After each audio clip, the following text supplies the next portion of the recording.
வார்த்தைக்கு செல்வோம், திருப்பிக் கொள்வோம். சங்கீதம் 18:2. கர்த்தர் என் கன்மலையும் என் கோட்டையும் என் இரட்சகரும் என் தேவனும் நான் நம்பி இருக்கிற என் துருகமும் என் கேடகமும் என் இரட்சணிய கொம்பும் என் உயர்ந்த அடைக்கலமுமாய் இருக்கிறார். என் உயர்ந்த அடைக்கலமுமாய் இருக்கிறார். கடந்த பல வாரங்களாக நேம்ஸ் ஆஃப் காட், தேவனுடைய நாமங்கள், தேவனுடைய நாமங்களை குறித்து நாம் பார்த்து கொண்டு வருகிறோம். சத்திய வேதத்திலே நம்முடைய தேவனுக்கு பல நாமங்கள் இருக்கிறது. நம்முடைய தேவனுக்கு சத்திய வேதத்தில் பல நாமங்கள் கொடுக்கப்பட்டிருக்கிறது. Elohim, El Shaddai, Ebenezer, El Roi, Jehovah Rapha, Jehovah Nissi, Jehovah Rohi, Jehovah Jireh, Jehovah Shammah, Jehovah Shalom, Jehovah Tsidkenu, Jehovah Sabaoth, Immanuel, இயேசு என்று இப்படி நம்முடைய தேவனுக்கு சத்திய வேதத்திலே பல நாமங்கள் கொடுக்கப்பட்டிருக்கிறது. அது மாத்திரமல்ல, அவருடைய ஒவ்வொரு நாமமும் அவருடைய சுபாவத்தை நமக்கு வெளிப்படுத்துகிறது, அவருடைய தன்மையை நமக்கு வெளிப்படுத்துகிறது, அவருடைய குணாதிசயத்தை நமக்கு, சுபாவத்தை நமக்கு வெளிப்படுத்துகிறது. அவர் எப்படிப்பட்டவர், அவர் என்ன செய்கிறார், அவரால் என்ன செய்ய முடியும், அவர் எவ்வளவு நல்லவர், அவர் எவ்வளவு வல்லவர், அவர் எவ்வளவு பெரியவர், அவர் எவ்வளவு உண்மையுள்ளவர் என்பதையெல்லாம் இந்த நாமங்கள் நமக்கு தெளிவாக வெளிப்படுத்துகிறது. அது மாத்திரமல்ல, இதிலே சில நாமங்களை நாம் ஏற்கனவே பார்த்து தியானித்தோம். கடந்த வாரத்திலே யெகோவா மிஸ்காஃப் என்கிற இந்த நாமத்தை நாம் பார்க்க ஆரம்பித்தோம். யெகோவா மிஸ்காஃப் என்கிற இந்த நாமத்தை நாம் பார்க்க ஆரம்பித்தோம். யெகோவா மிஸ்காஃப் என்றால் என்ன அர்த்தம் என்று சொன்னால், கர்த்தர் என் அடைக்கலம் என்று அர்த்தம். கர்த்தர் என் அடைக்கலமாய் இருக்கிறார் என்று அர்த்தம். The Lord is our refuge. தேவன் நம்முடைய அடைக்கலமாய் அவர் என்ன செய்கிறார், இருக்கிறார் என்று அர்த்தம். ஆகவே இதை தொடர்ந்து இன்னும் சில காரியங்களை இன்றைக்கு நாம் பார்க்க போகிறோம். கடந்த வாரத்திலே சில வசனங்கள், சில உதாரணங்களை எடுத்து நாம் பார்த்து தியானித்தோம். இதை தொடர்ந்து இன்னும் சில காரியங்களை இன்றைக்கு நாம் பார்க்க போகிறோம். அருமையானவர்களை கவனியுங்கள். நம்முடைய தேவன் பாருங்க, யெகோவா மிஸ்காஃபாக, நமக்கு அடைக்கலமாக அவர் என்ன செய்கிறார், இருக்கிறார். எல்லா கரங்களை வைத்து சொல்லுவோம், என்னுடைய தேவன் எனக்கு அடைக்கலமாய் இருக்கிறார். எப்படிப்பட்டவராய் இருக்கிறார், அடைக்கலமாய் இருக்கிறார். சரி, அடைக்கலம் என்றால் என்ன அர்த்தம், அடைக்கலம் என்றால் என்ன பொருள்? அடைக்கலம் என்று சொன்னால் பாதுகாப்பின் உறைவிடம் என்று அர்த்தம். அடைக்கலம் என்று சொன்னால் ஆபத்திற்கு விலகி அதற்கு தப்பித்து கொண்டு பத்திரமாய் பதுங்கி கொள்ளக்கூடிய ஒரு இடம்தான் அடைக்கலம் என்பதனுடைய அர்த்தமாகும், பொருளாகும். எத்தனைக்கு புரிகிறது? ஆபத்து வருது, இந்த ஆபத்துக்கு தப்பித்துக் கொள்வதற்காக என்ன செய்கிறாங்க, ஓடுகிறார்கள். ஓடி போய் அங்கே பதுங்கி கொள்ளுதல், அதுதான் அடைக்கலமான இடமாகும். பாருங்க, 2ஆம் உலக மகா யுத்தம் நடந்து கொண்டிருந்த பொழுது பாருங்க, ஒரு நாட்டுக்கு விரோதமாக இன்னொரு நாடு என்ன செய்யறாங்க, குண்டெல்லாம் வீசினாங்க இல்லையா?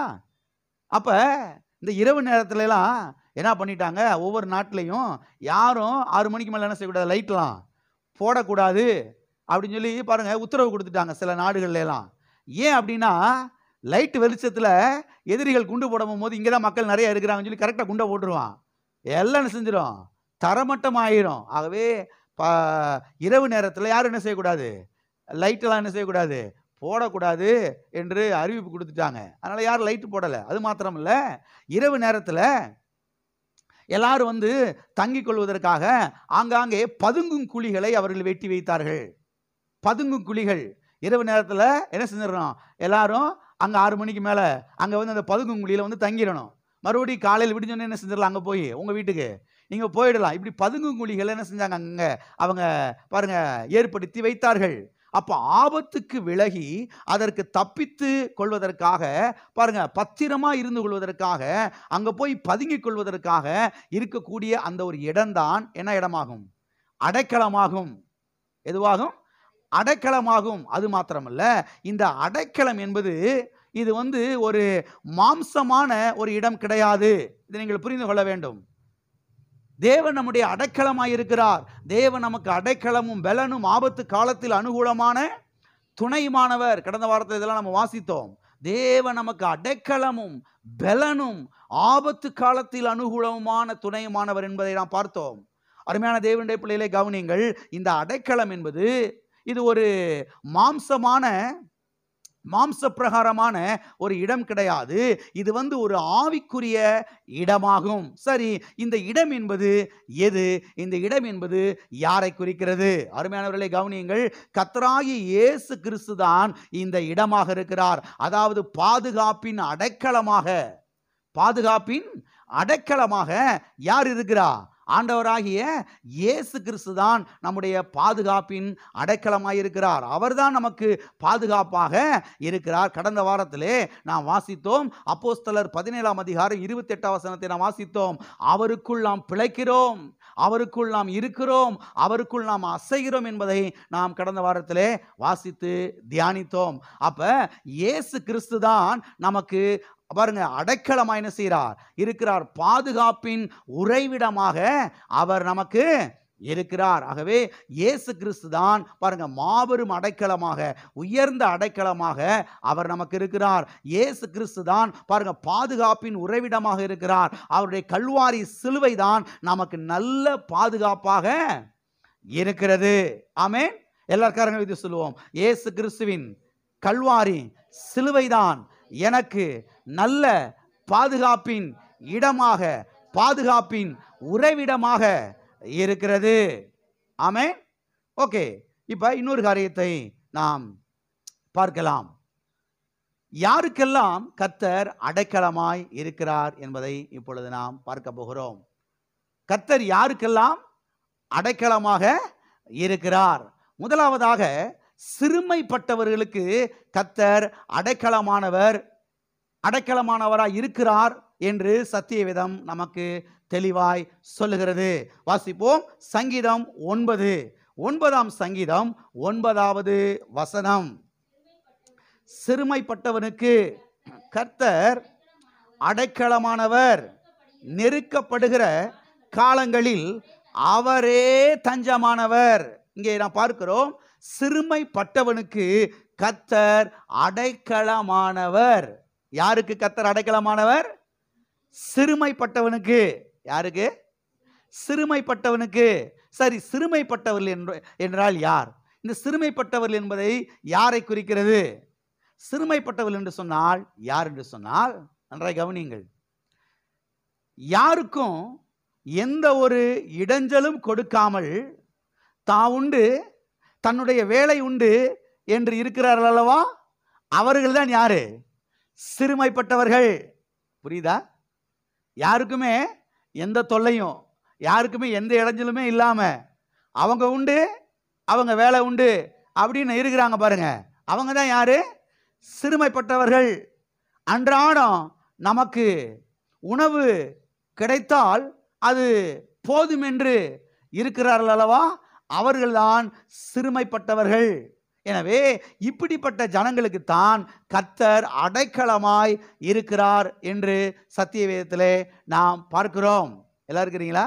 சில ஆட்கள்லாம் பாருங்க, கிருமி மாதிரி. என்ன மாதிரி? கிருமி பார்த்துருக்கிறீங்களா? யாருக்காவது டார்ச்சரை கொடுத்துக்கிட்டே இருக்கும், யாருக்காவது இடைஞ்சலை கொடுத்துக்கிட்டே இருக்கும். சொல்லுவாங்களே, ஏன்டா அப்படி கிருமி மாதிரி இருக்கிற, யாரையாவது நோண்டிக்கிட்டே இருக்கிற, யாருக்காவது தொல்லை கொடுத்துக்கிட்டே இருக்கிற. அருமையானவர்களை கவனியுங்கள். நாம் அப்படிப்பட்டவர்களாக என்ன செய்யக்கூடாது? இருக்கக்கூடாது. யாருக்கு இடைஞ்சல் கொடுக்கிற ஆளா இருக்கக்கூடாது, யாருக்கு தொல்லை கொடுக்கிற ஆளா இருக்க கூடாது. பாருங்க, நாம் கர்த்தரை தேடும் பொழுது, நம்முடைய வேலையை நாம் செய்யும் பொழுது, கர்த்தருடைய பிரசன்னத்தில் அமர்ந்திருக்கும் பொழுது, கர்த்தர் நமக்கு அடைக்கலமாய் என்ன செய்கிறார்? இருக்கிறார். எனவே பாருங்க, எனக்கு யாருமே இல்லையே என்று நீங்கள் கவலைப்படக்கூடாது. நான் பாட்டுக்கு என் வேலையை பார்க்குறேன், நான் பாட்டுக்கு வர்றேன், நான் பாட்டுக்கு இதை செய்கிறேன் அதை செய்கிறேன் அப்படின்னு சொல்லி பாருங்க சிலருக்கு ஒரு ஃபீலிங் வந்துடும். நான் பாட்டுக்கு இருக்கிறேன், நான் பாட்டுக்கு சாப்பிட்றேன், நான் பாட்டுக்கு தூங்குறேன், நான் பாட்டுக்கு வேலைக்கு போகிறேன், நான் பாட்டுக்கு இருக்கிறேன் அப்படின்னு நமக்கு யாருமே இல்லை அப்படின்னு ஒரு ஃபீலிங் என்ன செஞ்சிருது வந்துடுது. அருமையான தேவனுடைய பிள்ளைகளே, கர்த்தர் உங்களுக்கு அடைக்கலமாய் இருக்கிறார். இலக்காரங்க வந்து சொல்லுவோம், கர்த்தர் எனக்கு அடைக்கலமாய் இருக்கிறார். ஆமென். ஓகே, இரண்டாவதாக கர்த்தர் யாருக்கு அடைக்கலமாய் இருக்கிறார்? இரண்டாவதாக கர்த்தர் யாருக்கு அடைக்கலமாய் இருக்கிறார் என்று சொன்னால், கர்த்தர் தம்முடைய பிள்ளைகளுக்கு அடைக்கலமாய் இருக்கிறார் என்று சத்திய வேதம் சொல்லுகிறது. கர்த்தர் யாருக்கு அடைக்கலமா இருக்கிறாரு? தம்முடைய பிள்ளைகளுக்கு அடைக்கலமாய் இருக்கிறார். வாசிப்போம், யோவேல் தீர்க்கதரிசன புஸ்தகம் 3ஆம் அதிகாரம் 16வது வசனம். கர்த்தர் சீயோனிலிருந்து கெர்ச்சித்து எருசலேமிலிருந்து சத்தமிடுவார், வானமும் பூமியும் அதிரும். ஆனாலும் கர்த்தர் தமது ஜனத்துக்கு அடைக்கலமும் இஸ்ரவேல் புத்திரருக்கு அரணான கோட்டையுமாய் இருப்பார். இங்கே நாம் பார்க்கிறோம், கர்த்தர் தமது ஜனத்துக்கு அடைக்கலமாய் இருப்பார். கர்த்தர் யாருக்கு அடைக்கலமாய் இருப்பார்? கர்த்தர் தம்முடைய ஜனத்துக்கு அடைக்கலமாய் இருப்பார். அருமையானவர்களே கவனியுங்கள், புதிய ஏற்பாட்டிலே நாம் அவருடைய ஜனங்கள் மாத்திரமல்ல, புதிய ஏற்பாட்டிலே நாம் அவருடைய பிள்ளைகளாக இருக்கிறோம். எல்லாம் இருக்கிறீங்களா? பழைய ஏற்பாட்டில் எல்லாரும் ஜனங்களாக இருந்தார்கள், தாசர்களாக இருந்தார்கள். அவங்கள யாரும் பிள்ளை என்ன செய்யலை?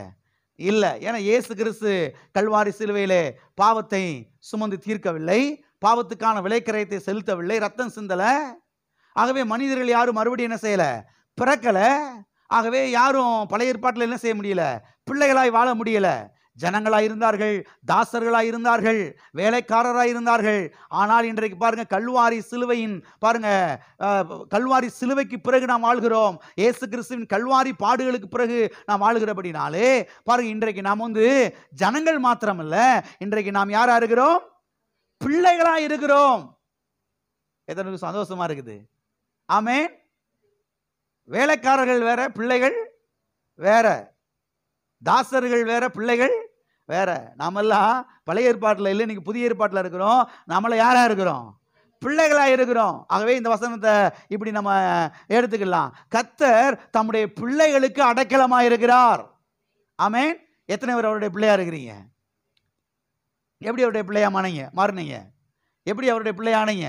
யோவான் எழுதின சுவிசேஷம் 1ஆம் அதிகாரம் 12ஆம் வசனம் சொல்லுகிறது, அவருடைய நாமத்தின் மேல் விசுவாசம் உள்ளவர்களாய் அவரை ஏற்றுக்கொண்டவர்கள் எத்தனை பேர்களோ அத்தனை பேர்களும் தேவனுடைய பிள்ளைகளாகும்படிக்கு தேவன் அவர்களுக்கு அதிகாரம் கொடுத்தார். அப்ப இயேசு நாமத்தின் மேலே எப்பொழுது நாம் விசுவாசம் வைத்தோமோ, எப்பொழுது இயேசுவின் மேலே விசுவாசம் வைத்தோமோ, அவருடைய கல்வாரி பாடுகள் மேலே விசுவாசம் வைத்தோமோ, அவருடைய ரத்தத்தின் மேலே விசுவாசம் வைத்தோமோ, அவரை ஆண்டவராக இன்றைக்கு ஏற்றுக்கொண்டோமோ, அன்றைக்கே அந்த சனப்பொழுதிலேயே நாம் யாரா மாறிட்டோம்? அவருடைய பிள்ளையா மாறிட்டோம். சத்தியவேதம் சொல்லுகிறது, அவருடைய பிள்ளைகளுக்கு கர்த்தர் அடைக்கலமாய் இருக்கிறார். ஆமென். எல்லாரும் கரங்களை வைத்து சொல்லுவோம், நான் தேவனுடைய பிள்ளை, தேவன் எனக்கு அடைக்கலமாய் இருக்கிறார். யெகோவா மிஷ்காஃப் எனக்கு அடைக்கலமாய் இருக்கிறார். ஆமென். அப்ப பெரிய ஒரு பாதுகாப்பு இருக்கிறது இந்த உலகத்தில். உங்களுக்கு எங்க பார்த்தாலும் அழிவு, எங்க பார்த்தாலும் நாச மோசங்கள், ஆபத்து, விபத்து, பேரழிவுகள் நியூஸ்ல பார்க்கிறோம், செய்தித்தாள்களில் பார்க்கிறோம், எல்லாத்துலேயும் பார்க்கிறோம், மீடியாக்கள்லாம் பார்க்கிறோம். ஆங்காங்கே அழிவுகள். சில சமயங்கள் அப்படியே பயம் வந்துடுது நமக்கே. நாளைக்கு நம்ம ஊருக்கு வந்து நம்மளும் போயிடுவோம் ஒரு வேளை. பயம் வந்துடுது. அருமையான தேவனுடைய பிள்ளைகளை கவனிங்கள். பயம் இருக்கிறவர்கள் அதை என்ன செய்யக்கூடாது? பார்க்கக்கூடாது, அவாய்ட் பண்ணிடணும். கர்த்தருடைய வார்த்தையை மனதில் வைக்கணும். கர்த்தாவே, நான் உங்களுடைய பிள்ளையா இருக்கிறேன், நீர் எனக்கு பாதுகாப்பின் உறைவிடமாய் இருக்கிறீர், நீர் எனக்கு அடைக்கலமாய் இருக்கிறீர் ஆண்டவரே, நீரே எனக்கு பாதுகாப்பாய் இருக்கிறீர். ஆமென். எல்லா ஆபத்துகளுக்கும், எல்லா விபத்துகளுக்கும், எல்லா நாசமோசங்களுக்கும் நீர் நிச்சயமாய் என்னை விலக்கி என்ன செய்வீர்? பாதுகாப்பீர். என்ன செய்வீர்? பாதுகாப்பீர். இஸ்ரவேலை காக்கிறவர் உறங்குகிறதும் இல்லை, தூங்குகிறதும் இல்லை. இன்னொரு மொழிபெயர்ப்பிலே அழகாய் வந்திருக்கிறது, இஸ்ரவேலை காக்கிறவர் தூங்குகிறதும் இல்லை, கண் அயர்கிறதும் இல்லை. என்ன செய்யறது இல்லை? கண் அயர்கிறதும் இல்லை.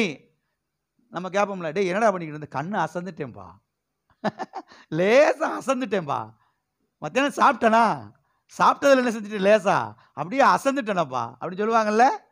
நம்முடைய தேவன் இப்படி என்ன செய்கிறவர் கிடையாது, அப்படியே அசர்றவர் கிடையாது. தேவன் ஆவியாக இருக்கிறார். அவர் சரீரத்தில் இல்லை. ஆகவே அவருக்கு தூக்கமெல்லாம் தேவை கிடையாது, அவருக்கு ஓய்வெல்லாம் தேவை கிடையவே கிடையாது. ஆகவே இஸ்ரவேலை காக்கிறவர் உறங்குகிறதும் இல்லை, தூங்குகிறதும் இல்லை. சரி, இஸ்ரவேல் என்பது என்ன? இஸ்ரவேல் என்பது ஒரு குடும்பம் என்பதை நீங்கள் புரிந்து கொள்ள வேண்டும். இஸ்ரவேல் என்பது ஒரு ஃபேமிலி. எனக்கு பரிசுத்த ஆவியானவர் பாருங்க பல வருஷத்துக்கு முன்பு அதை கற்றுக் கொடுத்தார். அதை வாசிக்கும் பொழுது இஸ்ரவேல் என்பது ஒரு குடும்பம். ஆகவே கர்த்தர் தம்முடைய குடும்பத்தை என்ன செய்கிறார்? அவர் பாதுகாக்கிறார். நீங்கள் தேவனுடைய பிள்ளைகளாக இருக்கிறீர்கள். ஆகவே உங்களை மாத்திரமல்ல, கர்த்தர் உங்கள் குடும்பத்தை என்ன செய்கிறார்? பாதுகாக்கிறார். எல்லா காரியங்களையும் சொல்லுவோம், கர்த்தர் என்னை மாத்திரமல்ல என்னுடைய குடும்பத்தையும் அவர் பாதுகாக்கிறார். இஸ்ரவேலை காக்கிறவர் உறங்குகிறதும் இல்லை, தூங்குகிறதும் இல்லை. ஆமென். ஆகவே நம்முடைய தேவன் யெகோவா மிஷ்காஃபா இருக்கிறார்.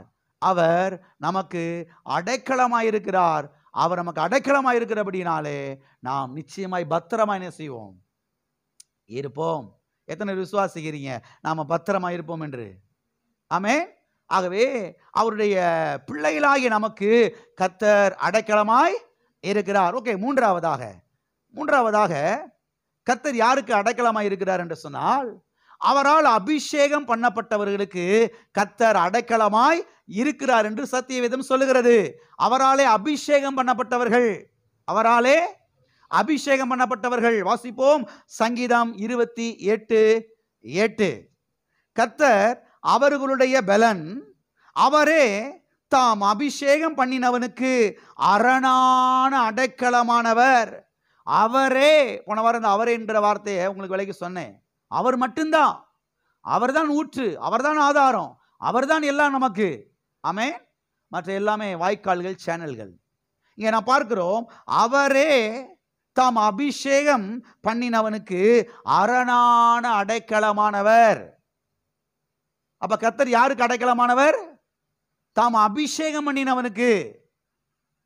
எத்தனை பேர் பரிசுத்த ஆவியானுடைய அபிஷேகத்தை பெற்றிருக்கீங்க? அருமையானவர்களை கவனியுங்கள். பழைய ஏற்பாட்டில் யார் அபிஷேகம் பண்ணுவாங்கன்னா, ராஜாக்கள் அபிஷேகம் பண்ணுவாங்க, தீர்க்கதரிசிகளை அபிஷேகம் பண்ணுவாங்க, ஊழியக்காரர்களை அபிஷேகம் பண்ணுவாங்க. எல்லாரையும் அபிஷேகம் பண்ண மாட்டாங்க. கர்த்தர் தாம் தெரிந்து கொண்ட ராஜாவை, கர்த்தர் தாம் தெரிந்து கொண்ட தீர்க்கதரிசி ஊழியக்காரர்களை என்ன செய்தார்கள்? அபிஷேக தைலத்தை கொண்டு போய் குப்பியில நிரப்பி கொண்டு போய் ஊற்றி அபிஷேகம் பண்ணினார்கள், தெரிந்து கொள்ளப்பட்ட ஒரு சிலர். ஆனால் புதிய ஏற்பாட்டிலே கர்த்தர் மறுபடியும் பிறந்த எல்லாரும் என்ன செய்கிறார்? அவர் அபிஷேகிக்கிறார். ஆமென். புதிய ஏற்பாட்டிலே மறுபடியும் பிறந்த எல்லாரும் என்ன செய்கிறார்? கர்த்தர் அபிஷேகிக்கிறார். அப்ப பரிசுத்த ஆவியானுடைய அபிஷேகத்தை பெற்றுக்கொண்டவர்கள், அந்நிய பாஷை என்கிற அடையாளத்தோடு கூட அபிஷேகத்தை பெற்றுக்கொண்டவர்கள். நீங்கள் கவனிக்க வேண்டிய காரியம் என்னன்னா, இந்த அபிஷேகமே உங்களுக்கு பெரிய அடைக்கலமாய் இருக்கிறது. ஆமென். இந்த அபிஷேகமே உங்களுக்கு பெரிய அடைக்கலமாய் இருக்கிறது. பரிசுத்த ஆவியானவர் உங்களுக்கு பெரிய அடைக்கலமாய் இருக்கிறார். ஆகவே தேவனுடைய பிள்ளைகள் வீட்டில் தனிப்பட்ட விதத்தில் வீட்டில் இருக்கும் பொழுது நல்லா அந்நிய பாஷையில் நிறைந்து என்ன செய்ய ஆரம்பிக்கணும்? ஜெபிக்க ஆரம்பிக்கணும். ஆமென். தமிழில் ஜெபிங்க, ஸ்தோத்திரம், நல்லதுதான். ஆனால் சில சமயங்களில் நேரத்தை ஒதுக்கி ஒரு மணி நேரம், ஒரு 1.5 மணி நேரம், 2 மணி நேரம் நல்லா அந்நிய பாஷையில் நிறைந்து என்ன செய்யணும்? ஜெபிக்கணும். அப்படி ஜெபிக்கும் பொழுது கர்த்தர் பாருங்க உங்களை எடுத்து பயன்படுத்துவார். இங்கே அந்நிய பாஷையில் இருந்து ஜெபிக்கும் பொழுது பல காரியங்கள் நடைபெறுகிறது. அவ்வளோத்தையும் விலைக்கு சொல்றதுக்கு நேரம் இல்லை. ஆனால் ஒன்றை மாத்திரம் நீங்கள் மனதில் வைத்துக் கொள்ளுங்கள். அந்நிய பாஷையிலிருந்து ஜெபிக்கிறவர்களை பரிசுத்த ஆவியானவர் பாருங்க எளிமையாய் கைட் பண்ணுவார், நடத்துவார், சத்தியங்களை விலக்கி காண்பிப்பார், அற்புதமாய் நடத்துவார், ஆலோசனை கொடுப்பார். அது மாத்திரமல்ல, பரிசுத்த ஆவியானவர் உங்களுக்கு பெரிய அடைக்கலமாய் என்ன செய்வார்? இருப்பார். பரிசுத்த ஆவியானவருடைய அபிஷேகமே உங்களுக்கு ஒரு பெரிய அடைக்கலமாய் இருக்கும். ஆமென். ஆகவே பரிசுத்த ஆவியானவரின் அபிஷேகம் நமக்கு அடைக்கலமாய் இருக்கிறது. ஓகே, நான்காவதாக அவருடைய நாமத்தை அறிந்திருக்கிறவர்கள் உயர்ந்த அடைக்கலத்தில் வைக்கப்படுவார்கள் என்று சத்தியவேதம் சொல்லுகிறது. அவருடைய நாமத்தை அறிந்திருக்கிறவர்கள் உயர்ந்த அடைக்கலத்தில் என்ன செய்யப்படுவார்கள்? வைக்கப்படுவார்கள். வாசிப்போம் சங்கீதம் 91:14. அவன் என்னிடத்தில் வாஞ்சையாயிருக்கிறபடியால் அவனை விடுவிப்பேன், என் நாமத்தை அவன் அறிந்திருக்கிறபடியால் அவனை உயர்ந்த அடைக்கலத்திலே வைப்பேன். என் நாமத்தை அவன் அறிந்திருக்கிறபடியால் அவனை எங்கே வைப்பேன்? உயர்ந்த அடைக்கலத்திலே. போன வாரத்தில் விலைக்கு சொன்னேன் இல்லையா? இந்த உயர்ந்த அடைக்கலம்னா என்ன என்பதை விலைக்கு சொன்னேன். உயர்ந்த அடைக்கலம் என்பது யாரும் தொட முடியாத ஒரு இடம், யாரும் எட்டி பிடிக்க முடியாத ஒரு இடம். எந்த பிசாசும், எந்த பிள்ளிசூனியமும், எந்த மந்திரவாதமும், எந்த மாந்திரிக வேலையும் உங்களை வந்து பாதிக்க முடியாத ஒரு இடம். அங்கே கொண்டு போய் பத்திரமா செய்கிறார் கர்த்தர், உங்களை வச்சு பாதுகாக்கிறார். அந்த இடம் எது? இயேசு கிறிஸ்துவின் கல்வாரி சிலுவை. கிறிஸ்துவுக்குள் நாம் பிழைக்கிறோம், நாம் அசைகிறோம், நாம் இருக்கிறோம். ஆமென். உன்னதமானவரின் மறைவில் இருக்கிறவன் சர்வ வல்லவருடைய நிழலில் தங்குவான். அந்த நிழல் என்பது என்ன? இயேசு கிறிஸ்து. ஆமென். ஆகவே அருமையான தேவனுடைய பிள்ளைகளை கவனியுங்கள். இங்கே நாம் பார்க்கிறோம், என் நாமத்தை அவன் அறிந்திருக்கிறபடியால் அவனை உயர்ந்த அடைக்கலத்தில் என்ன செய்வேன்? வைப்பேன். அப்ப தேவனுடைய நாமத்தை நீங்கள் அறிந்திருக்க வேண்டும். அவருடைய நாமத்தை யெகோவா மிஸ்காஃப் என்கிற நாமத்தை என்ன செய்திருக்க வேண்டும்? நீங்கள் அறிந்திருக்க வேண்டும்.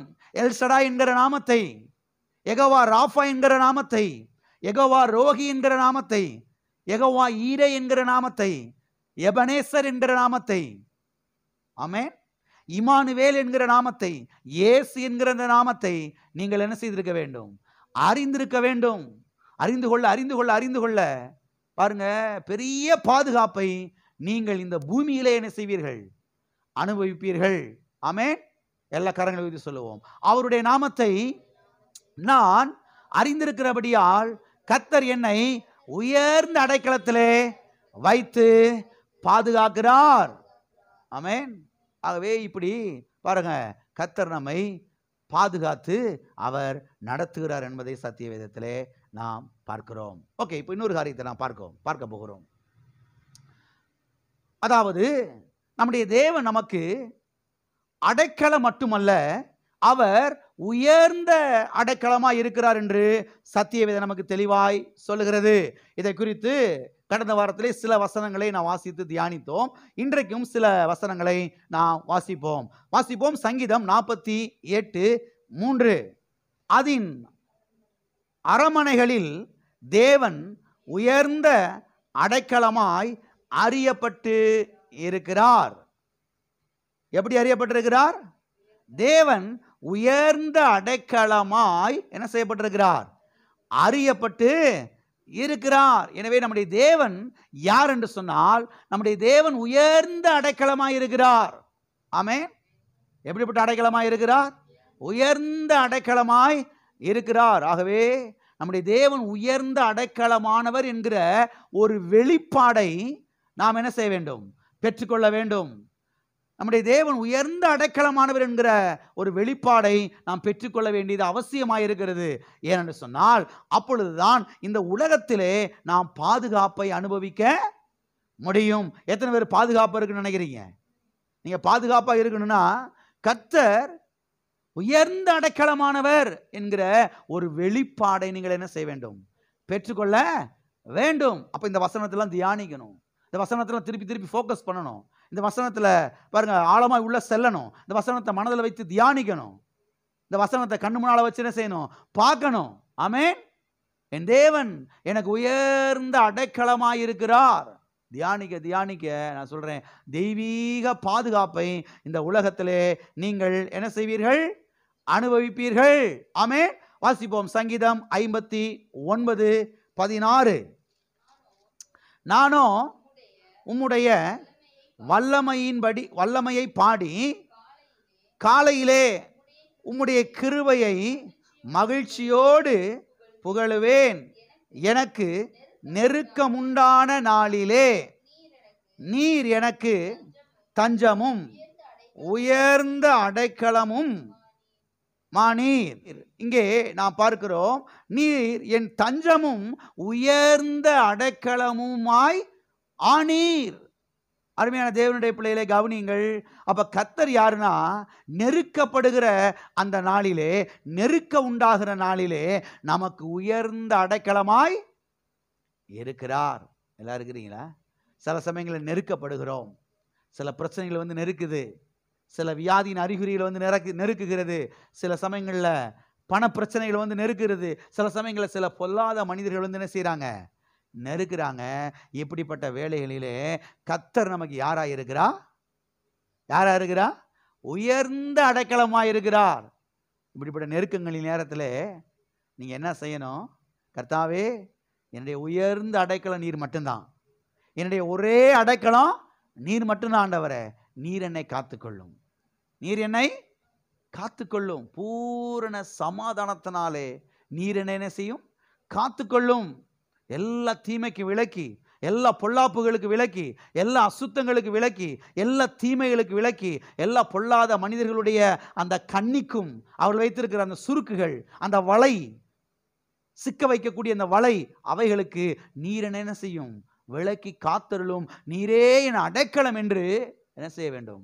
கர்த்தரை நோக்கி நாம் அறிக்கையிட வேண்டும், சொல்ல வேண்டும். வாசிப்போம் சங்கீதம் 62:2. அவரே என் கன்மலையும் என் ரட்சிப்பும் என் உயர்ந்த அடைக்கலமுமானவர். நான் அதிகமாய் அசைக்கப்படுவதில்லை. என்ன செய்வதில்லை? என்ன செய்யப்படுவதில்லை? அசைக்கப்படுவதில்லை. எல்லாம் சொல்லுங்க, நான் அசைக்கப்படுவதில்லை. இன்னைக்கு சில மனுஷன் என்ன நினைச்சிடறாங்க, இவனை ஒரு அசைச்சிருவோம், என்ன செஞ்சிருவோம்? இவனை ஒரு ஆட்டிடுவோம், இவனை வந்து எப்படியாவது அசைச்சு இந்த ஊரை விட்டு என்ன செஞ்சிருவோம்? ஓட வச்சு வேடிக்கை பார்த்துருவோம். நினைக்கிறாங்க, நினைக்கலையா? ஊரை விட்டு ஓட வச்சிருவோம். இந்த குடும்பத்தில் என்ன செய்யக்கூடாது? இருக்கக்கூடாது. துண்டா காணும், துணியை காணும், ஓட வைக்கணும். அதுக்காக சில ஆட்கள் பாருங்க, இங்கிட்டு வந்து நெருக்கத்தை கொடுக்கறது, இங்கிட்டு வந்து நெருக்கத்தை கொடுக்கறது, அங்கிட்டு வந்து நெருக்கத்தை கொடுக்கறது, பின்னால் வந்து என்ன செய்யறது? எப்படிலாம் நெருக்கத்தை கொடுக்கணுமோ அப்படிலாம் நெருக்கத்தை நேராக வந்து மோதுறதே கிடையாது. அதுக்கு சத்து இல்லை. பல விதங்கள் என்ன செய்யறது? வந்து தூண்டி விட்டுட்டு வேடிக்கை பார்க்கறது, நெருக்கத்தை கொடுக்கறது, ஒன்றும் தெரியாத மாதிரி வந்து என்ன செய்யறது? நிற்கிறது. தூண்டி விட்டால் நானே இல்லை அப்படின்னு நல்ல பிள்ளை மாதிரி வந்து, என்ன அப்படியா, ஓஹோ அப்படின்னு தெரியாம மாதிரி கேட்கறது. மனுஷன் எப்படி இருக்கிறான் பாருங்க. எல்லாம் இருக்கிறீங்களா? இங்கே நான் பார்க்கிறோம், நான் அதிகமாய் அசைக்கப்படுவதில்லை. ஏன் நான் அசைக்கப்படுவதில்லை? கர்த்தாவே, நீர் என் உயர்ந்த அடைக்கலமுமாயிருக்கிறீர். எல்லா கரங்களையும் வைத்து சொல்லுவோம், கர்த்தாவே, நீர் என் உயர்ந்த அடைக்கலமுமாய் இருக்கிறபடினால் யார் என்ன அசைக்க முடியாது, யார் எங்க சபையை அசைக்க முடியாது. ஆமே, எத்தனை விசுவாசிக்கிறீங்க? எல்லாம் விசுவாசிக்கணும். அசைக்க பார்க்குறாங்க சில ஆட்கள், யாரும் அசைக்க முடியாது. ஏனென்று சொன்னால், இது கர்த்தர் கட்டி கொண்டிருக்கிற சபை. இந்த கல்லின் மேல் என் சபையை நான் கட்டுவேன், பாதாளத்தின் வாசல்கள் அதை மேற்கொள்ள முடியாது. கர்த்தர் சபையை கட்டி கொண்டிருக்கிறார். ஆமென். இயேசு கிறிஸ்து அவர் அஸ்திபார கல்லாய், மூளை கல்லாய் இருக்கிறார். ஆமென். ரத்த கிரயம் கொடுத்து ரத்தத்தை சிந்தி சபையை வாங்கி இருக்கிறார். ஆகவே யாரும் சபை என்ன செய்ய முடியாது? அசைக்க முடியாது. சபை மாத்திரம் இல்லை, உங்களை என்ன செய்ய முடியாது? ஒன்றும் பண்ண முடியாது. இதை விசுவாசிங்க. எத்தனை விசுவாசிக்கிறீங்க? அப்ப கர்த்தர் நமக்கு உயர்ந்த அடைக்கலமாய் இருக்கிறபடினாலே நாம் அசைக்கப்படுவது கிடையாது. ஏன் அசைக்கப்படுவதில்லை என்று சொன்னால், உயர்ந்த அடைக்கலமாகிய கிறிஸ்துவுக்குள்ளே நாம் இருக்கிறோம். ஆமென். எல்லா கரங்களையும் வைத்து சொல்லுவோம், உயர்ந்த அடைக்கலமாகிய கிறிஸ்துவுக்குள்ளே நான் இருக்கிறபடினாலே யார் என்ன அசைக்க முடியாது. ஆமென். அது மாத்திரமல்ல, அதாவது நம்முடைய தேவன் நமக்கு உயர்ந்த அடைக்கலம் மட்டுமல்ல, அவர் பலத்த அடைக்கலமாய் இருக்கிறார் என்று சத்தியவேதம் சொல்லுகிறது. அவர் உயர்ந்த அடைக்கலம் மாத்திரமல்ல, பலத்த அடைக்கலம். எப்படிப்பட்ட அடைக்கலம்? பலத்த அடைக்கலம்னா பாருங்க, அந்த காலத்துலலாம் அந்த ஊரை சுற்றி பெரிய கோட்டை சுவர் கட்டியிருப்பாங்க இல்லையா? பழைய ஏற்பாட்டு நாட்கள்லாம் பார்த்தீங்கன்னா எரியோ கோட்டை இருக்குது இல்லையா? யாரும் உள்ளே வர முடியாது. எரிய கோட்டை என்பது பாருங்க, அது சொல்கிறாங்க, நம்ம வீட்டில் ஒரு காம்பவுண்டு சவர் 3/4 அடிக்கு, அது இல்லை காம்பவுண்டா. அந்த எரிய கோட்டை என்பது, எரிய கோட்டை என்பது அகலமானது. அந்த மேலே குதிரை ரேஸ் வைப்பாங்களாம். குதிரை வண்டி ரேஸ் ஓடுமா பாருங்க, எவ்வளோ பெருசு பாருங்க. அப்போ எரிய கோட்டை என்பது ரேஸ் விடுவாங்களா, அங்கேருந்து போட்டி வைப்பாங்களாம் பாருங்க. அந்த மாதிரி பெரிய பெரிய இதை கட்டி வச்சிருக்கிறாங்க.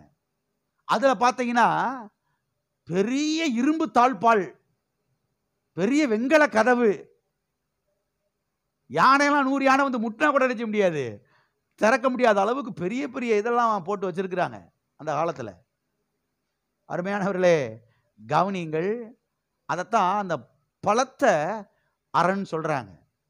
ஆனால் சத்தியவேதத்தை நீங்கள் தெளிவாக நீங்கள் பார்க்கும் பொழுது அங்கே நான் பார்க்கிறோம், நம்முடைய தேவன் நமக்கு அவர் உயர்ந்த அடைக்கலம் மாத்திரமல்ல, அவர் நமக்கு பலத்த அடைக்கலமாய் இருக்கிறார். எப்படிப்பட்ட அடைக்கலமாய் இருக்கிறார்? பலத்த அடைக்கலமாய் இருக்கிறார். சங்கீதம் 71:7 நாம் வாசிக்கிறோம், நீரே எனக்கு பலத்த அடைக்கலமுமாய் இருக்கிறீர்.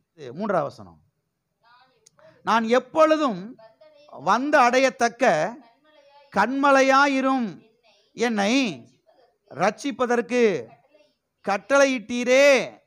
நீரே என் கண்மலையும் என் கோட்டையுமாய் இருக்கிறீர். யாராய் இருக்கிறீர்? கண்மலையும்.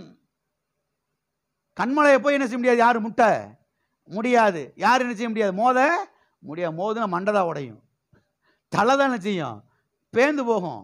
கர்த்தரை குறித்து இங்கே சொல்லப்பட்டிருக்கிறது, நீரே என் கண்மலையும், பாருங்க, உயர்ந்த அடைக்கலமுமாய் இருக்கிறீர். நான் எப்பொழுது வந்து அடையத்தக்க கண்மலையாயிரும், என்னை ரட்சிப்பதற்கு கட்டளையிட்டீரே. நீரே என் கண்மலையும் என் கோட்டையுமாய் இருக்கிறீர். அப்ப கர்த்தர் யார்? அவர் பலத்த கோட்டை, பலத்த அரண், பலத்த பாதுகாப்பாய் அவர் நமக்கு என்ன செய்கிறார்?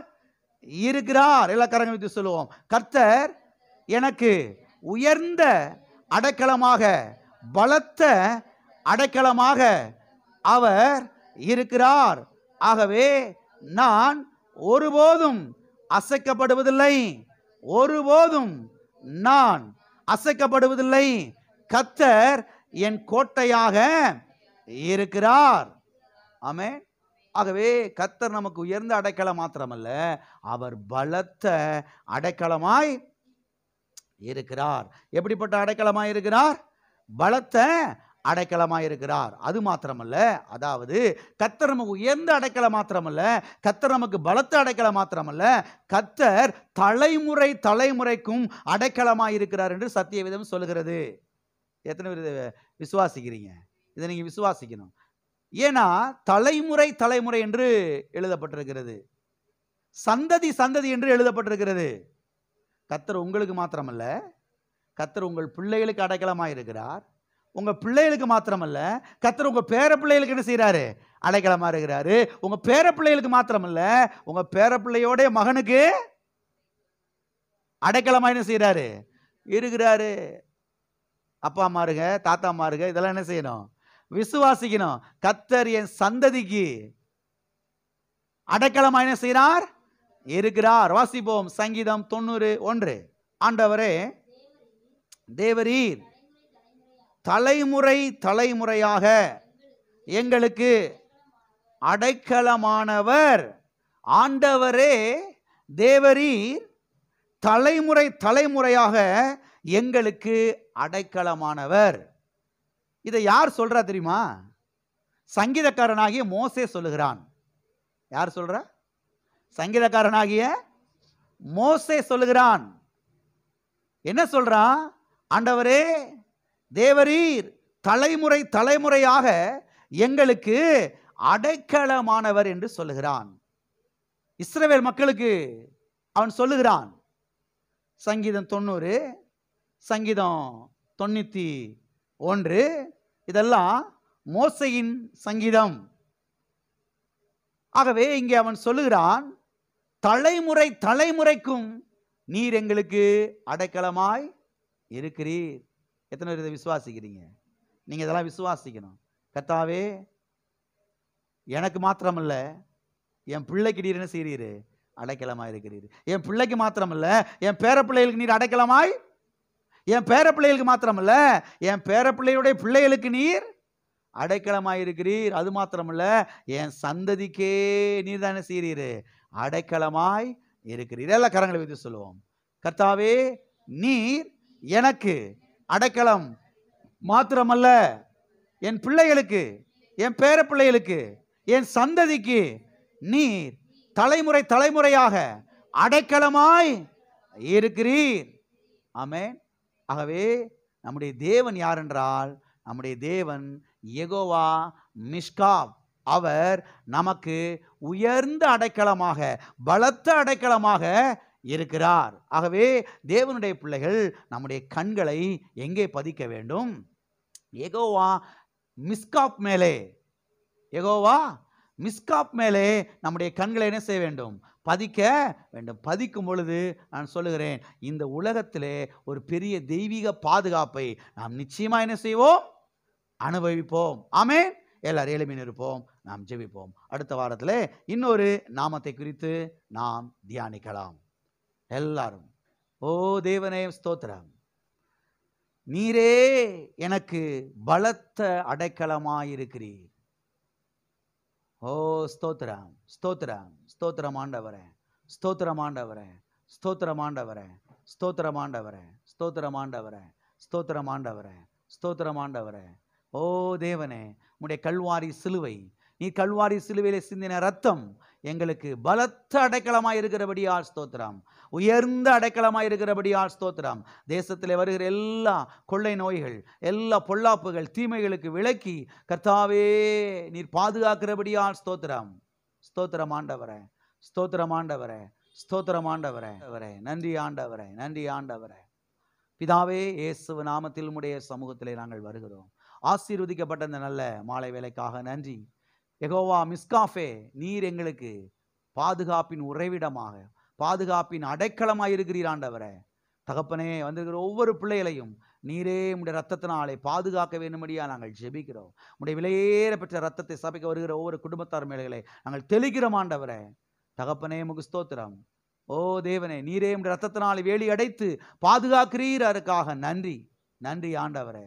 எல்லா அழிவுகளுக்கும், எல்லா பிசாசின் கிரியைகளுக்கும், எல்லா செய்வினைகள், பிள்ளிசூனியங்கள், மந்திரவாதங்கள், மாந்திரிய வேலைகளுக்கும் நீர் பிள்ளைகளை விலக்கி காத்திரள வேண்டும்படியா நாங்கள் ஜெபிக்கிறோம்.